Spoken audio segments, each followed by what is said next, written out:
Bonjour, bon début de semaine, na mabota na bino bisika pi bozomi pona kolanda émission Kindoki politique à moko na lelo tuza journée à le 17 janvier 2022 wa pi bisika toujours enregistré émission moko na lelo uta ville province ya Kinshasa journal lelo ezali chômé et payé na étendi mobimba ya mboka Congo bisika pi toujours célébrer anniversaire topé kufa ya mwana mboka héros national Patrice Emery Lumumba Ouazalaka premier ministre ya mboka na biso pe moko ya bayo babunda pour indépendance et kota na kati ya mboka na biso. Alors na moko na lelo na cadre émission Kindoki politique to yambeli bino monsieur Prince Lukusa azali bongo président national ya cercle national de réflexion patriote et naye longo tokoso la ba question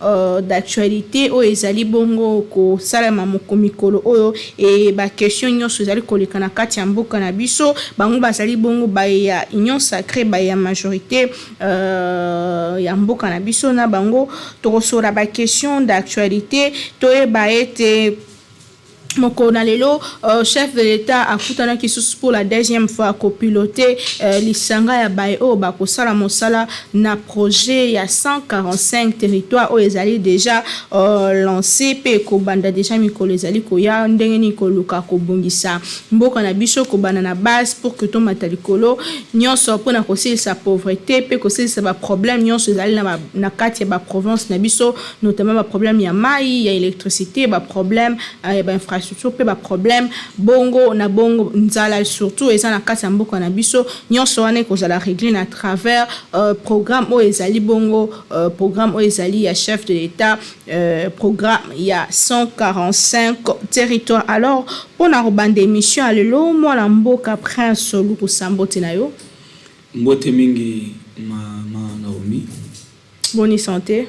Oui, santé sur le plan physique il y a quelques anomalies dit na ba mais sur le plan psychologique ça va bien par la grâce de Dieu.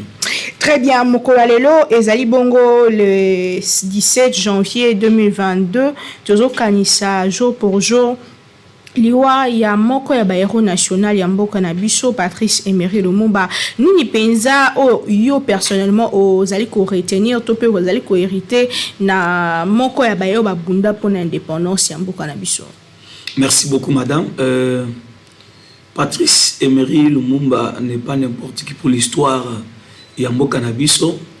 Tout homme Oyo Azali n'a sens élevé. Je pense que chacun de son côté a retenu moi et Lokomoko et pas Lumumba. Mais moi, ce que j'ai retenu et pas Lumumba, j'ai retenu deux choses.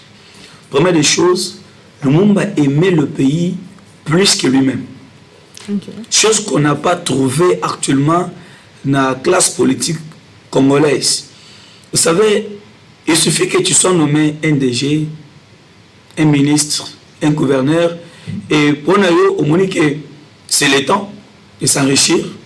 Donc, au détriment même, il y a Batoyo, Bapesio Bokambi, il y a Kamba Bango, donc dans le secteur Songolo Pakala. Ce qu'on n'avait pas trouvé, et pas moi, Namboka Patrice Emery Lumumba. Et là, oh, madame, tous ceux qui se réclament de Lumumbiste, est-ce qu'ils aiment le pays comme Lumumba avait aimé ce pays? Point d'interrogation.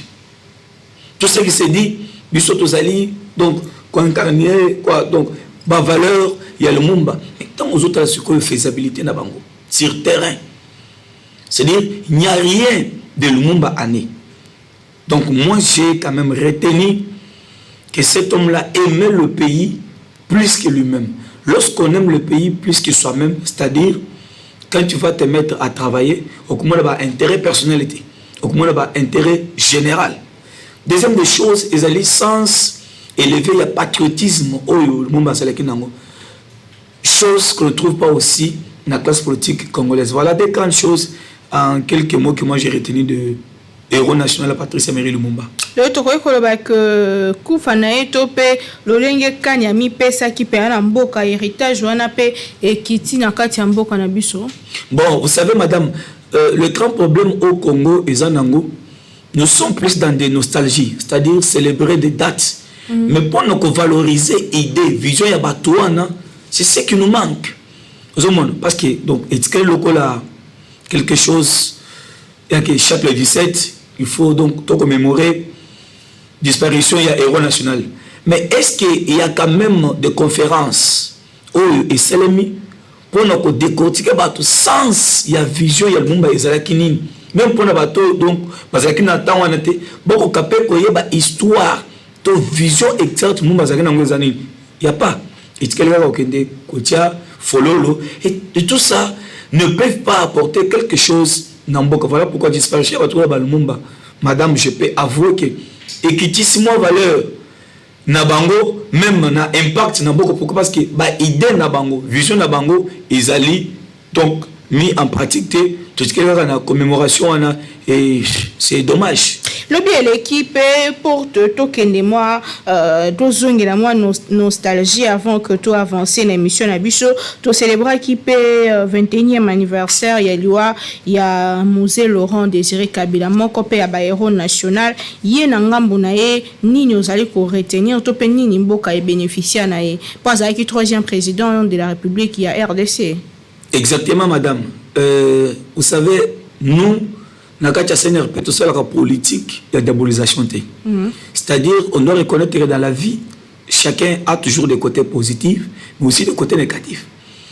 Ce que nous avons retenu et pas héros national Laurent Désiré Kabila, premièrement ils allaient nationalisme. Il était quelqu'un qui était quand même donc c'est-à-dire avec Musée nous avons appris à un certain moment de se prendre en charge. Madame, moi j'ai toujours dit, aucun pays extérieur ne peut aider la RDC à se développer. Pourquoi? Parce que la plupart des pays donc, de l'extérieur vivent par rapport à la calamité sur les anamboka. Alors ceux qui veulent se prendre en charge, c'est difficile.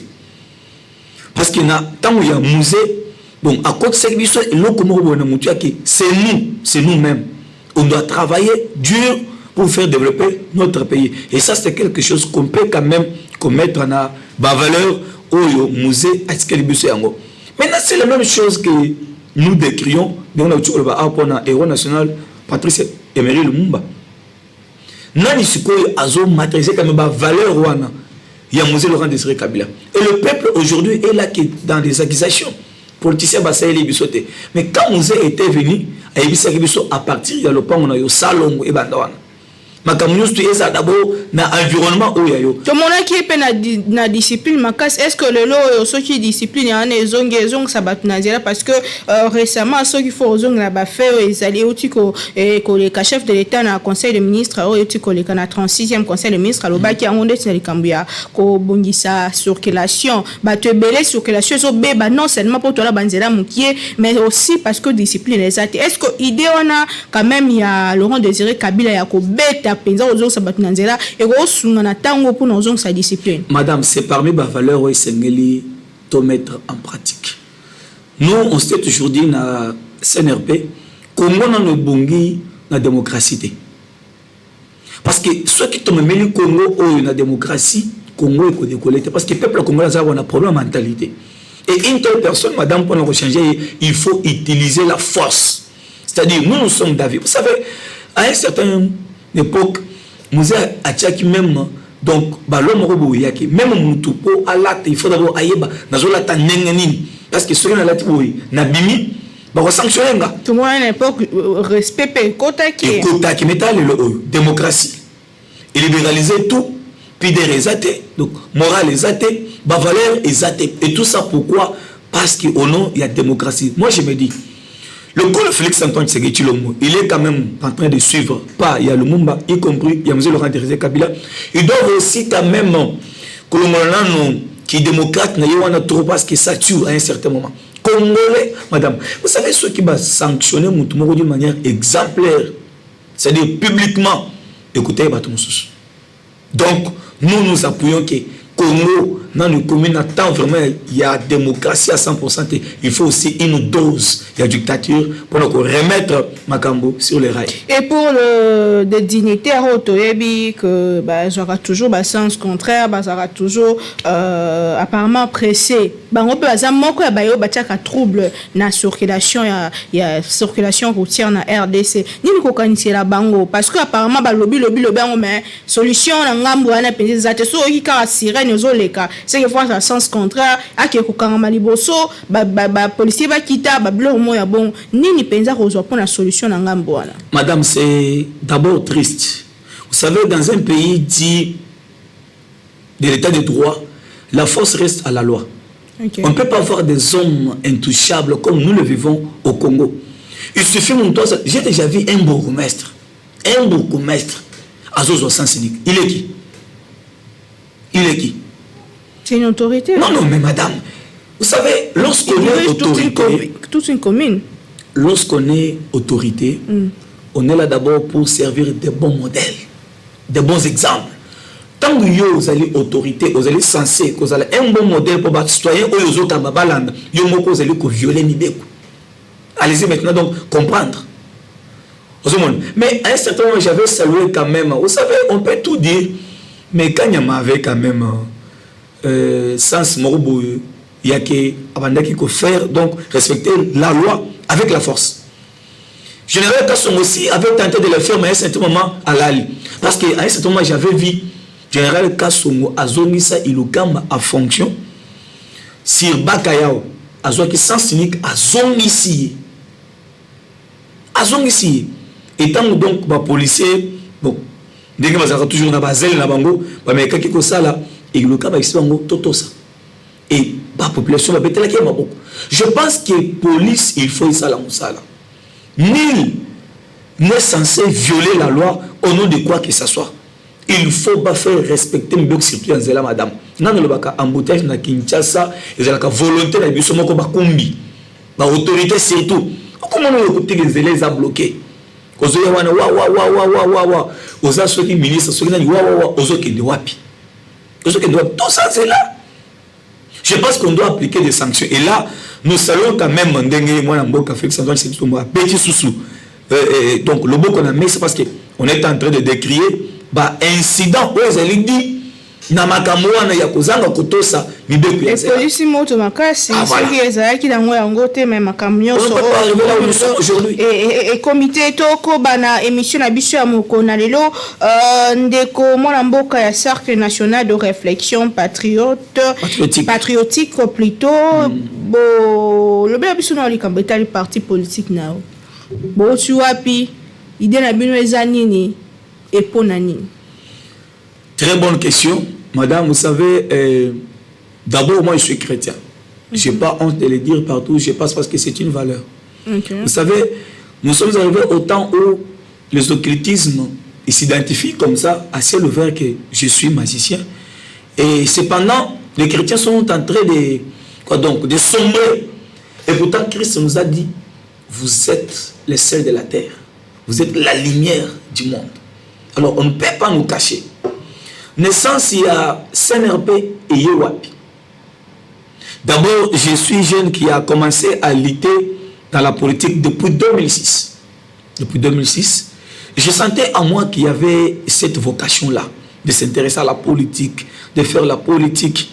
Et pour une petite histoire, c'est nous qui avons fait que le gouverneur Dominique Kangoka Bengele, à l'époque, il était de l'MSC, soit élu gouverneur dans Mbujimaï.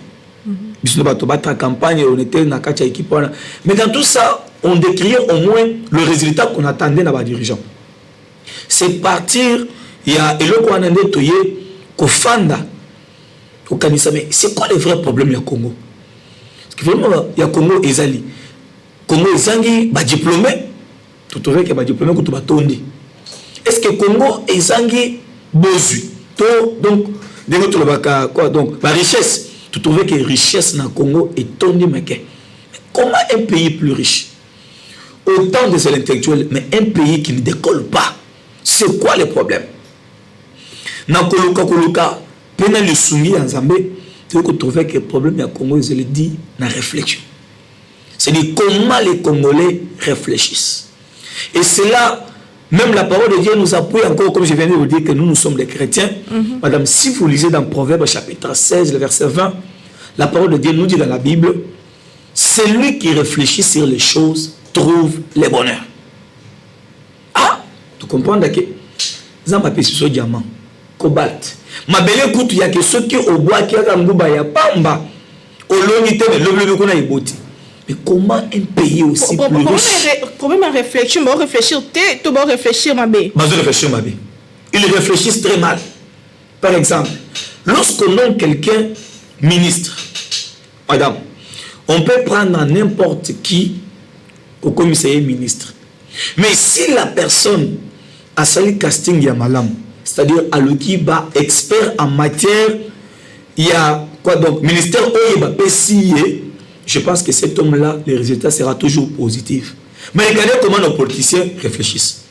Une fois nommé ministre, moi j'attends c'est Azabi, qui n'a ni compétence ni qualité par rapport à secteur Oyeba PCIE, et qu'on peut tourner à biso à Kotonga Bandako, et qu'on peut tourner à biso à voyager, et qu'on peut tourner à biso donc il y a autant de formes et tout comme ça, au détriment même il y a sous-secteur où et au Kama. Voilà comment les Congolais réfléchissent. C'est le problème il y a Congolais c'est ainsi que vision il y a CNRP Zali pousser l'homme congolais à de bonnes réflexions. Pousser l'homme congolais à bien réfléchir. Madame, tout ce qu'on peut parler, regardez par exemple le 17 janvier. On pouvait se mettre tout autour d'une table pour réfléchir sur la vision de Lumumba. Mais regardez, bouche bée, Naba Média, même au niveau du gouvernement, aucune initiative. Et par là, on ne peut pas développer ces pays si on n'a pas de bonnes réflexions. Madame, Congo est dans la diamante. Tous les héros qui vivaient à travers diamant, il y a Kassai, et vous connaissez comment on va vivre. Pourquoi? Parce qu'on n'a pas bien réfléchi sur ce que Dieu nous avait donné comme richesse na Kassai. Katanga, cuivre et tout comme ça, est, cobalt et tout comme ça. Si on ne réfléchit pas, madame, il y a un problème. Mais aussi, même au stade actuel où nous décrions, il suffit que c'est aussi un problème. Dans le Congo, tout ça, dans l'opposition, ils allaient réfléchir. Permettez-moi de le dire. C'est avec beaucoup d'amertume dans l'âme que je l'ai dit. Parce que si on avait une opposition qui réfléchissait très bien, madame, biso te vena bamboka mususu que opposition de épée sakaba idée ba proposition claire pour la décollage ya mboka. Et ce n'est pas ce que nous on a. Mais apparemment si on peut si ba idée claire et que na ngambo ya pouvoir, ba on va bénéficier pour ba na pouvoir. Mais madame, c'est ça aussi qu'on connaît Samabé. Vous savez, dans le Congo, tout ça, la politique, même si vous avez mal à copier, c'est dans mon tour, c'était parce que ce qui est simi, Esaïe. Mais je peux vous dire. C'est ainsi que ces pays, depuis que ça veut vous tirer les autres, ils ont fait prendre au Kanisa. Voilà pourquoi, madame, je vous dis que le problème au Congo, Esaïe, je donne un exemple. Joseph Kabila est arrivé au pouvoir. Je le salue en passant. Regardez comment l'opposition s'est comportée devant cet homme-là. Leur discours, c'était Kabila. Kabila, rien que Kabila. Kabila, Kabila. Il doit partir, il doit partir. Aujourd'hui, Kabila n'est plus au pouvoir. Le Congo, c'est Kabila. Voilà, il disait ça. Le problème du Congo, c'est Kabila. Mabé, Yamboko et Kabila. Aujourd'hui, madame, est-ce que Kabila est au pouvoir? Mais il a laissé le Congo dans quel état?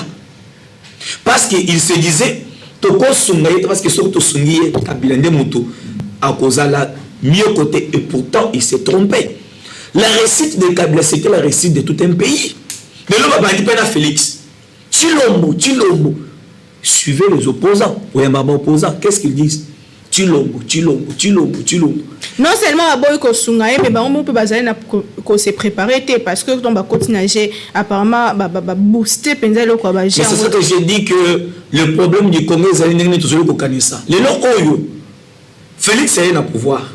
Oui, tout le but est parfait. Parce que nous sommes de ceux qui pensent que aucun dirigeant, à ta routine obédience lui-même, ne peut pas changer ce pays. Ceux qui vont comprendre que réussite, il y a mandat à mon tour, les réussite à moi comme il m'a dit. On comprend de l'eau, madame. Même après Félix. Même si tu as madame Naomi, tu as la même politique. Qu'est-ce que Naomi fait? Naomi. Au lieu de t'amener des propositions concrètes que madame Naomi n'accepte-t-elle si tu fais ça, le peuple va t'acclamer. Non.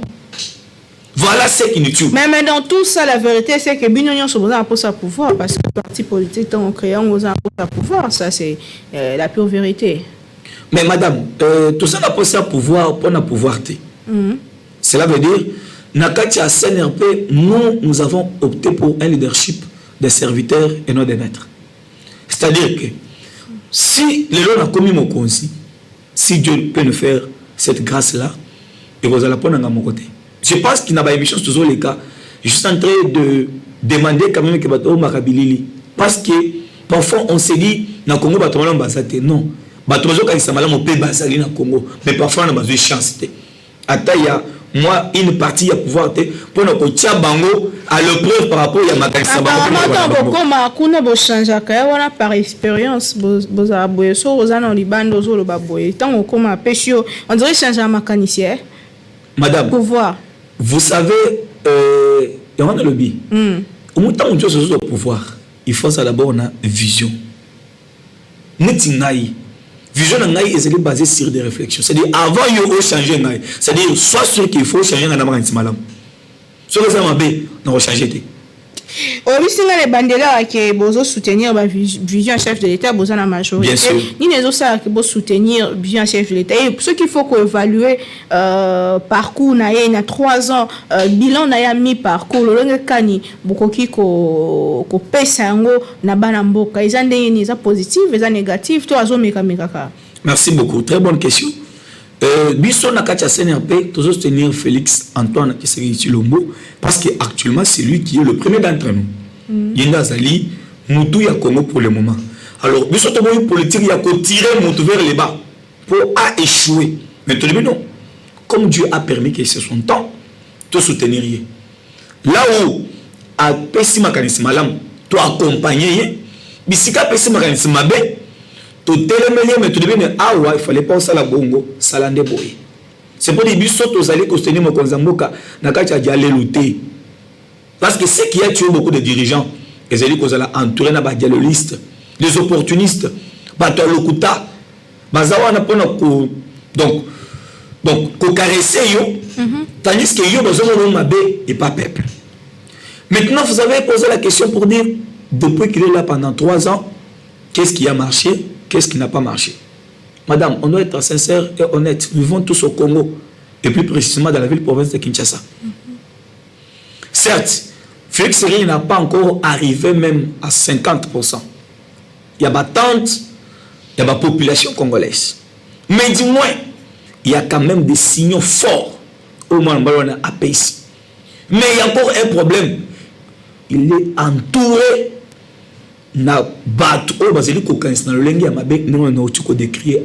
c'est là où tu as interpellé Félix Tshisekedi Tshilombo qu'il doit ouvrir grandement les yeux. Ce qui accueilli na kolanda ka batuana madame akoko tapé na histoire na ndenge moko ya mabe ndenge bakotisa mwana mboko Joseph Kabila na histoire na ndenge moko ya mabe et à la sortie qu'est-ce qu'il avait dit? Je n'ai pas eu 15 bonnes collaborateur, mais tu as été chef pendant 18 ans. Est-ce qu'il avait fallu attendre vers la sortie pour le mais ces mêmes personnes, tout le monde est autour, il y a Félix Tshisekedi. Madame, il n'y a que les imbéciles qui ne changent pas. Vous pensez que qu'on changer, qu'on y a un pouvoir et l'accès qui va changer? Mais Moutou est allé Félix. C'est-à-dire, ceux qui balingent bas à Félix, ils doivent travailler selon la vision qu'a Félix. Et ceux qui Félix a trouvé que bateau et malgré Bakati se baillent dans Nambu. Qu'il sanctionne. C'est tout ce que nous lui demandons. Qu'il sanctionne, madame. Surtout que bon, un discours sur les symbité c'est les autres. Bon, vous savez, dans l'union sacrée, j'ai toujours dit, l'union sacrée est la parcelle. Mais dans la parcelle, il y a beaucoup de portes, dont la CNRP a aussi une porte.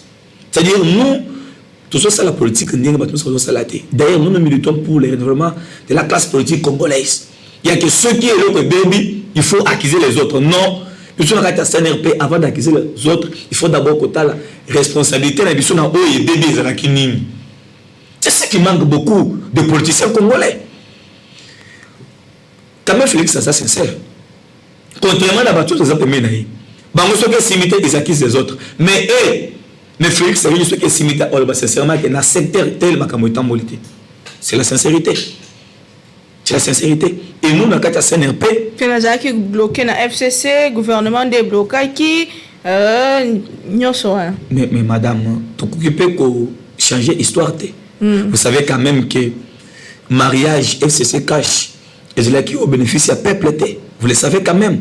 Là, tout Congolais le sait. Et dire ça, ils allaient donc quoi qu'ils aient, mon sous-souté. Actuellement, ça fait partie du passé. Une année voilà. Déjà, ils ont écoulé. Qu'est-ce qui est fait pendant ces une année où tu connais KO ou que faire avancer les choses pour FCC Zati? Vous êtes journaliste Mounene Namboka Tolandakayo et Tozo jeté au bas fleur parce qu'on doit aussi encourager des valeurs dans le secteur de médias. Madame, c'est pour la première fois Congo, depuis Kassavoulou jusqu'à Joseph Kabila, Congo tikala kozwa budget autosana ngole loté. Budget wana eyena espace à 6 mois. C'est tant que Kabila FCC cash et que quoi donc ba régie financière union madame donc ba l'équipe même quoi donc ba sey eux ba tela bango. D'où vient ça? C'est parce que Félix Tshisekedi a initié politique, il y a lutte contre la corruption, bien que ezana katia aden il y a certains Congolais n'ont utilité, mais du moins par rapport à l'impulsion, les autres ont habité à combien? Ils ont habité à combien?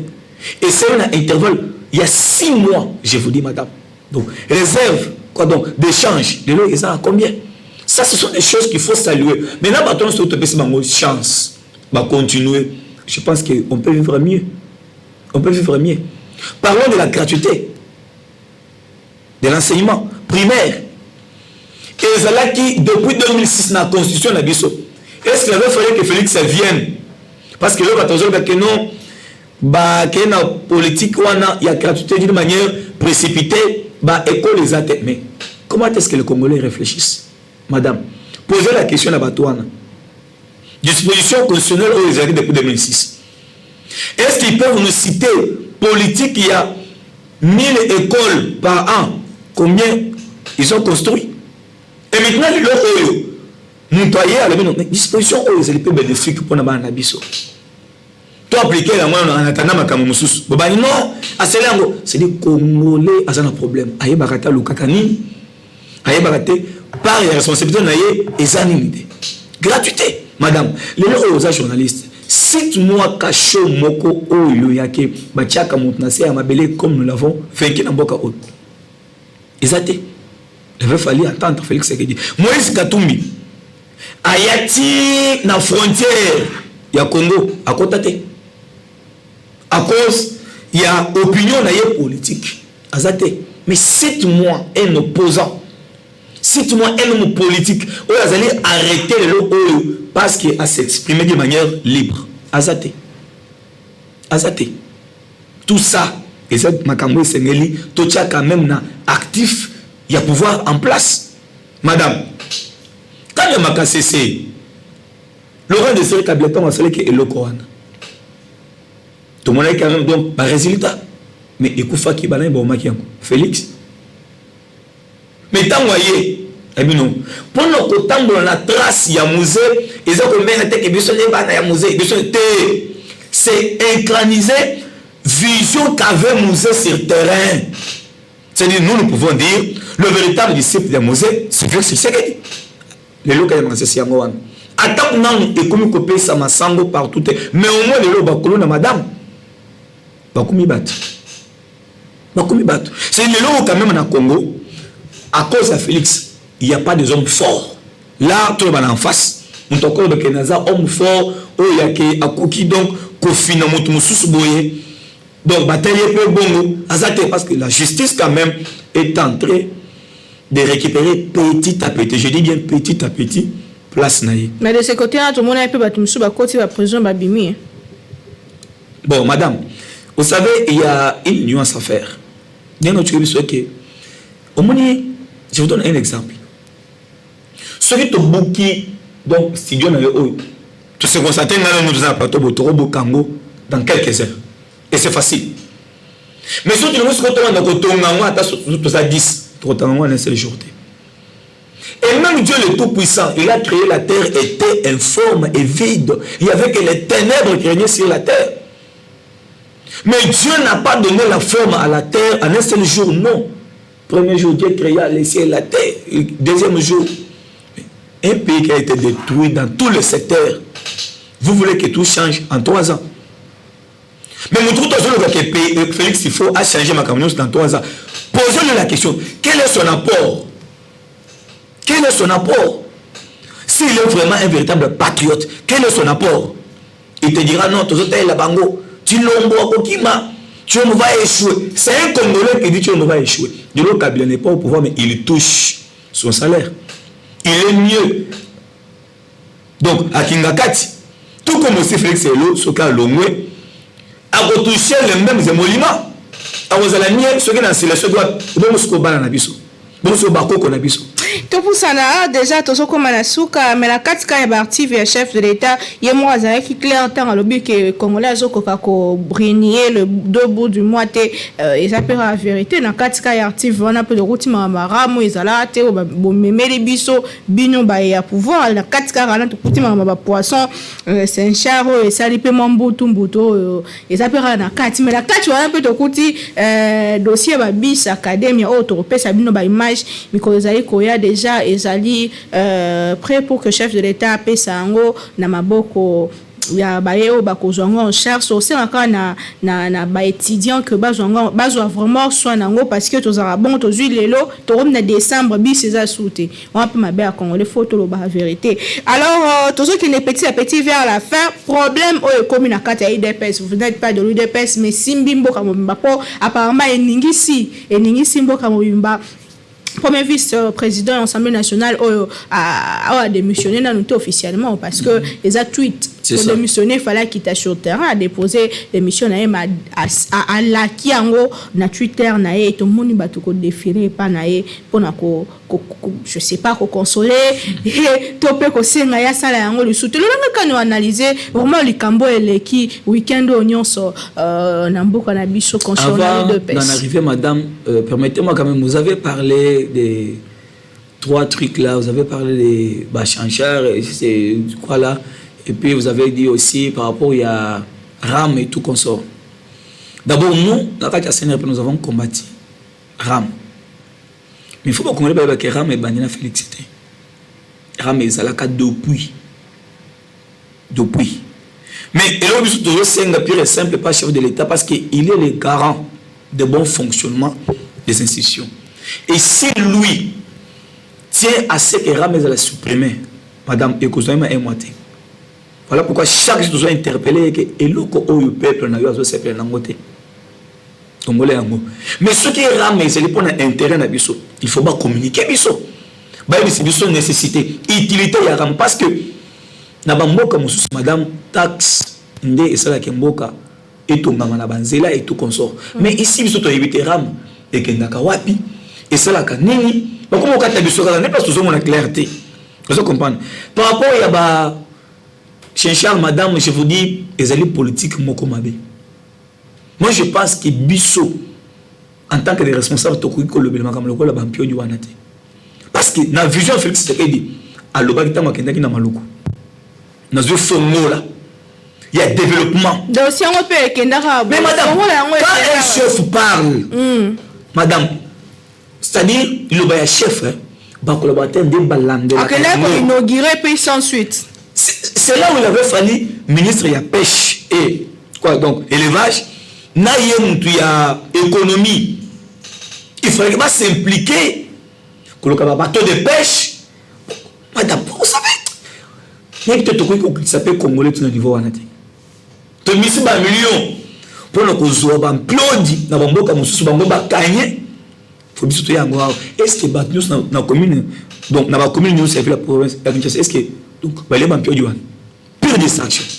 Peu de monanité. Pure distraction est simple. Et moi, je condamne ça. Bien que je suis dans l'Union sacrée, j'ai contredit ça. Parce que je suis dans la CNRP, tu es pour nous pour le peuple à se retrouver avec de telles initiatives. C'est la honte. Maintenant, parlons de l'UDPS. D'abord, c'est triste, madame, de voir un pays et d'avoir un parti politique où, à un certain moment, l'espoir de tout un peuple s'est reposé sur l'UDPS et voir ce que l'UDPS nous présente aujourd'hui, c'est triste. Nous le comprenons. N'arrête à un peu toi analyser, tu comprends dans l'UDPS, nous sommes comme une soif à pouvoir. C'est ce qu'on a compris. Mais il faut d'abord te dire, problème est outil wapi. Problème est outil na Bagarde, il y a Jean-Marc Kabound, comme étant premier vice-président de l'Assemblée nationale. Bakei, qu'on désarmé, JR. Ça qui n'a sens contraire. Tout à fait. D'abord, ils sont condamnés au sens contraire, à ta aux années, madame. Nous sommes côté d'un embouteillage, nous sommes Félix Antoine Séguitulo. Et lequel a parti c'est un président numéro comme un embouteillage. Maintenant, ce qui est numéro 1 nimi, yosko zanani, ata aux années de konaï. Ton mot politique là qui parce que aux années de koya, tu peux violer les lois de la République. Au nom de quoi? Non. Tout ça, donc, n'a pas de l'État quand même. D'abord, je commence par condamner mon toit qui sans cynique ou un chef dans ce c'est aux autres sont en parce que l'image aux autres présentées ils allaient malamonter. Voyez bien ceux qui même la Bible parce que c'est visuel. Ceux qui ont mon cause, aux pasteurs, ceux qui ont dirigé ndako ya yo mon côté. Bateau aux comme les bandes aux anakokoso. Ceux qui ont bandé ya chef, ba conseil ya chef, ba proche ya chef, vous autres ça n'y écouter. Quelle image maintenant que vous donnez? Il y a un peuple, Mickey, au Bazalas. Mais à qui revient le droit Yako Bungisa circulation naturelle? Est-ce que c'est normal que Bagarde il y a premier vice-président Samuel Semba qui tabac qui zone ça? Madame Bazana et puis ce n'est pas la première fois. Vous vous souvenez que image Moropé et les Cana toujours jamais à Kabound, Batobola Kapiné, il semblerait qu'il y a maman Marthe, le consort. Et là maintenant, ils sont donc observés, comme si ils ont la carte d'esprit Moroboy. Parce que ça tombe seulement dans la proche, il y a chef et qu'il y a agir bon.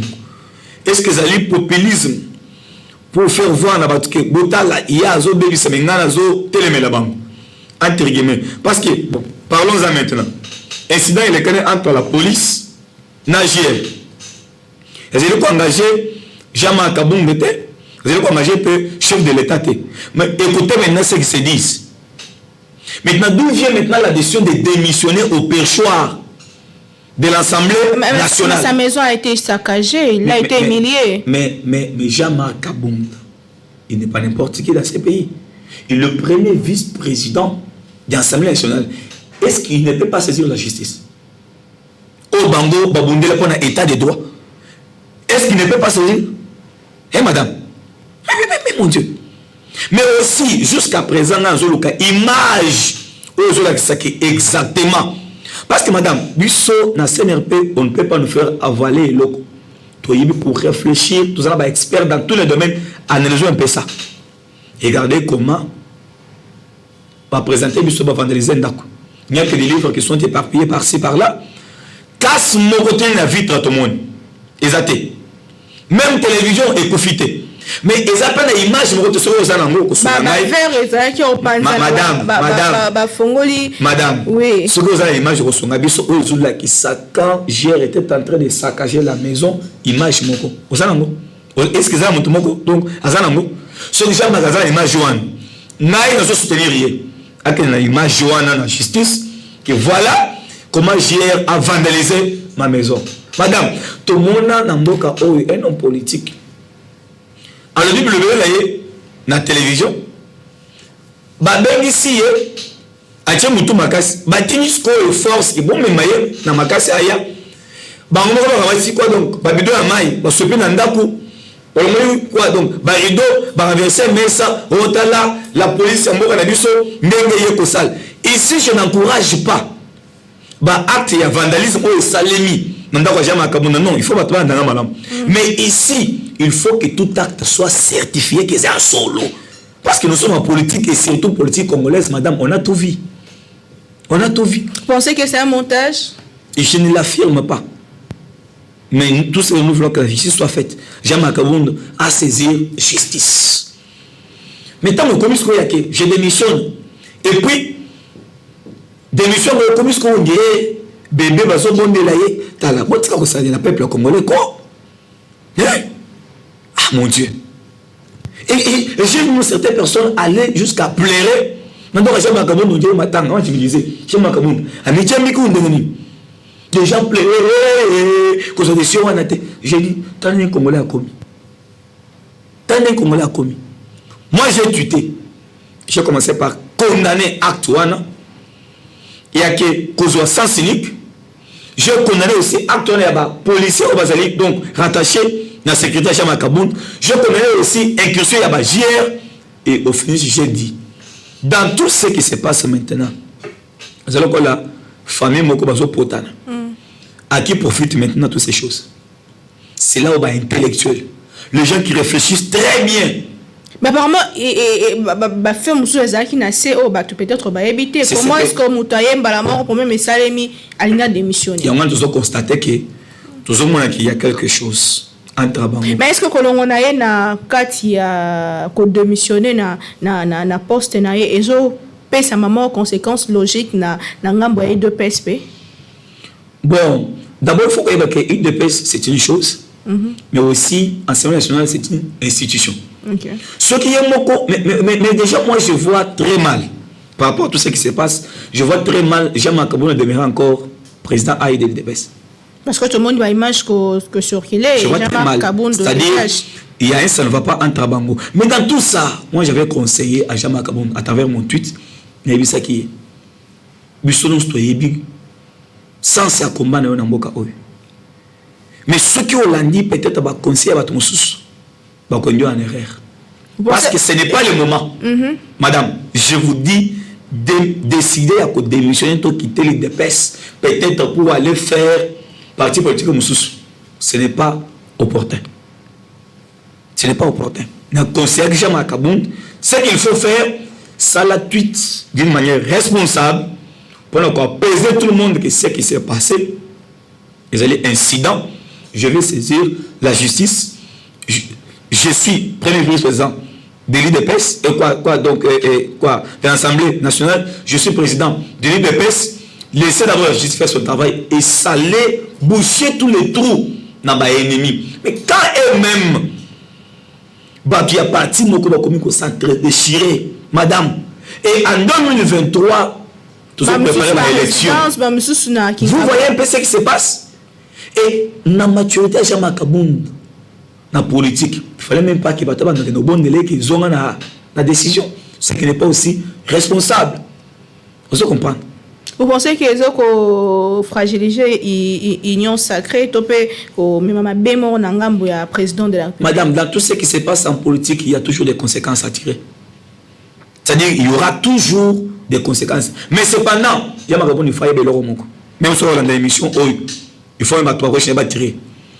Si peut-être il s'est dit, ceux qui n'ont l'homme, certes, dans le niveau de la Comélie, il peut y avoir aussi certains députés. Quelques dissidents aussi des DPS. Mais à le pouvoir maintenant, actuellement, est entre les mains de qui? On ne fait pas donc, donc des forcing ou c'est-à-dire, donc, pouvoir parce qu'il peut utiliser tous les mécanismes possibles. On a vu comment on a fait souffrir donc, certains opposants. Donc, à l'époque. Pourquoi? Parce que il faut utiliser sagesse avec quelqu'un qui a le pouvoir. Donc, Jean-Marc Kaboun a une ambition politique, ce qui est normal pour tout un homme politique, mais d'une manière précipitée. Mais quand on a pété que Jean-Marc Kaboun n'a pas eu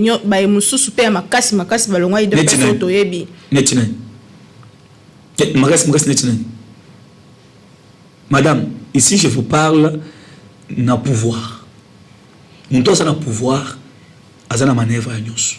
Et puis, Jean-Marc Kaboun avant alongo na perchoa wana balongo la kaite. Balongo la d'une manière donc to décrire. Mais mboke kufate. Jean-Marc Kaboun le président IDPS. Bateau Bazalaki, le collègue qui bangonde bango, ils ne sont plus aujourd'hui à l'IDPS. Mais aussi, coûte certains, dans le Bakéi, Bakéna, comme on est dans Monoko. Les lots maintenant, ils peuvent se retrouver des parts dans Ibo, Bakéna, Bazomis, qu'on a l'IDPS, parce que les blocs. Ils sont au Sani. parce que beaucoup l'acquisent aussi. Mais aussi, madame, configuration et IDPS où ils allaient l'eau. Ils allaient refléter conception originelle il y a IDPS. Et le IDPS va ici image comme si tout le poste élevé il faisait tout dans la chose qui n'existait pas. Tangu kondo et secrétaire Zaki na kacha IDPS. IDPS c'est ce qui est secrétaire Zamuto Kasai secrétaire général il faisait la monto province mususu. Ce qu'on ne vit pas aujourd'hui. Et Maramno sur la base de moto à Jama Kabon comme pour dire il y a une moto tribalisé parti. Parce que les noms ont ce qui a longwe. N'est-ce pas pour battre mususu? Le parti est sauvé. Donc, si émission na biso mokona lelo votre mot de la fin na makamnyo so na peut noter silence il y a secrétaire général les a ndenge na été ko bomba qui apparemment tout à saluer sagesse. C'est pour vous dire que et puis non seulement ça j'aurais appris que Mbappé même communiqué avec aucun cadre il y a des personnes à commettre un peu de vite dans makamwana. C'est-à-dire juste là mais l'honorable Peter Kazadia mais quand même il y a des libres penseurs au monde. Mais aussi, Kazadi n'est pas n'importe qui aussi, actuellement. Quand Kazadi a parlé ce qu'il a dit là, ça montre déjà qu'il y a quelque chose. Peut-être que c'est la totale jusqu'au bout. S'il va aller déposer officiellement sa démission, parce que donc, un intellectuel ne peut pas confirmer au stade actuel que Yama Kabouna a démissionné, non. Mais aussi, il y a un sorti, mais il y a un affirmé qu'il a démissionné. Mais quand il dit que bateau bazoluka problème na yoana jona bango isa ya mukuse. Mais bateau mo peut-être que bateau bazoluka bazo c'est le fait que entre biso ndongo na biso ezo pela moto kala mingi te parce que je connais Kabunda madame. Je connais très bien Kabunda. Mon ballon na koki peut-être je n'affirme pas. Donnez-moi 30 secondes. Je me dis toujours dans la réflexion, j'aime Kabunda a créé et le ko ya ko créer pour voir un peu comment donc élection ya mboka. Je me dis, parce que tu vois les comptes Twitter officiels, j'ai marqué bon. Les gens besoin de va pirater, mais tout le monde tu te soucies à part Owana. Tout le monde est en côté. Nous avons affirmé, je suis dans la donc supposition. J'imagine que j'ai marqué bon, bayokani, na batunyo surtout, na pouvoir, bétan de loco. Tout le monde a une réaction à battre. Total qui. Mais c'est bon, c'est des distractions parce que madame, nous sommes en politique. Population, quelle gagne la population dans tout ça? Voilà maintenant. En politique, madame, il y a certains ballons d'essai. Pas. Et qui sait peut-être ceux qui jamais le ministère va déposer officiellement des missions à ce point de presse pour dire je suis de l'IDPS, je suis en Assemblée nationale, ce qui s'est passé n'a rien à voir avec notre pouvoir. Tout ce construit le pouvoir en abysso, je vais saisir la justice. Tout est possible. Parce qu'il y a tout ce monde. Le problème, c'est qu'il y a JR dans la police. D'où vient l'Assemblée nationale de Makamouane? D'où viennent les dépenses dans Makamouane? Ça n'est fini. Ça n'est fini pour aujourd'hui. Votre mot de la fin par rapport à l'émission de ce jour. Qu'est-ce que vous pouvez dire à la population, au Balandi, partout dans le monde? Et là, on a coquille que le mot de la fin, d'abord, ils allaient remercier eux. Parce que nous, bisoba yo oyo ndemba lobaka. Nanu toyebani na moyibité. Moya ba to benga biso ezate ba biso yibike to sana mbongo te. Ya kopesa bango. Mais quand même yo tali makanisi malamu oyo congolais na Congo ko bénéficier bengisi biso madame na remercier au mingi et to promettre yo toujours que Nzambe ayebi le pourquoi to lekina média na yo lelo et le reste nous serons toujours reconnaissants. De deux, nous allons lancer appel à la responsabilité de tout un peuple. Peuple congolais aux assumons na mokete. Koko tagana baje ya ba politicien n'était. Avant que ce motuna likambo, pose-toi la question, qu'est-ce que j'ai gagné dans ça? Parce que les lots oyo ba politicien bazali ko sous-traiter population mais pour notre intérêt égoïste na bango. Actuellement, celui qui est président de la République, Félix Antoine Tshisekedi Tshilombo. Si tu es véritable patriote, tu es véritable Congolais, soutenir rien dans le monde, pourvu que tout ça peut quand même la continuité de l'État dans le Canabiso. Et ça été quand ceux qui vont nommer, ceux qui, donc, Mokozambo, Yasikaye, Baponi, quand même Makambo, Abandeli Yango, Non. Pourquoi? Parce qu'il y a un soutien, il y a peuple. Nous avons lancé un message pour la Kimia. Congo, ils ont pour ça trouble. Ils ont l'opposition. Ils ont la majorité. Ils ont la mère patrie. Ils ont les Boumoka, ils ont Congo. Pourquoi chercher alors que ça brille aussi longtemps que yo peut au Congo? Parce que ceux qui est payé n'ont pas voisin. Moi, on est content de la paix. Et tout le monde est pas naïf. Mais aussi, nous avons dit CNRP, ils allaient partir. Et il y a quand même un mécanisme pour impliquer le changement dans le cannabis. Soutenez quand même ces partis dans tout le plan, même avec vos conseils, vos remarques, mais aussi le soutien financier. Madame, vous savez, et moi, le Congo, bateau les malins, on a un soutien de quoi? Et ça qui là, tous les gens vraiment bateau le que il est trop soutenir. Mais moi, je demande le soutien de tout Congolais patriotes ou à la émission avec même la canal Nabino. En tout cas, et comme la biso, mais aussi bateau s'adhérer na katia CNRP. Siège Nabiso et tout ça na Kitambo, commune à Kitambo, na avenue Limaya numéro 5. Siège à partie Ezaliwana. Et pour plus d'informations, je ne sais pas si vous pouvez me permettre de donner le numéro. Allez-y. Ok. Oui, plus 243 84 07 89 400. Plus 243 84 07 89 400. Mais pour nous, je pense que vous avez encore une fois, merci Nabato Rolanda Biso, Nabo Balandi Biso, et surtout merci à vous-même pour l'invitation.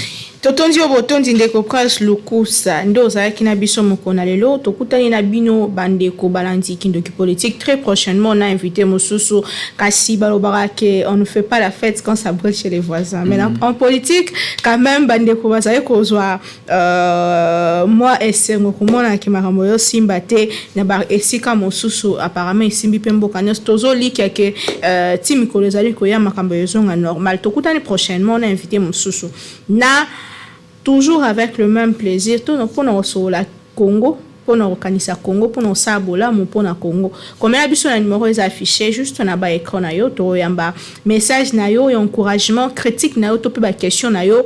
Yebisa biso nino leni to sala pour que émission kende liboso et puis mboka na biso et kende liboso boza partout dans le monde bozo la biso à travers chaîne YouTube na biso pe à travers ba chaîne awana Kinshasa tokutani prochainement to lingi bino mingi ne ka bolinga biso tikete nzambe abenisa mabela bakoko na biso République démocratique du Congo. Bye.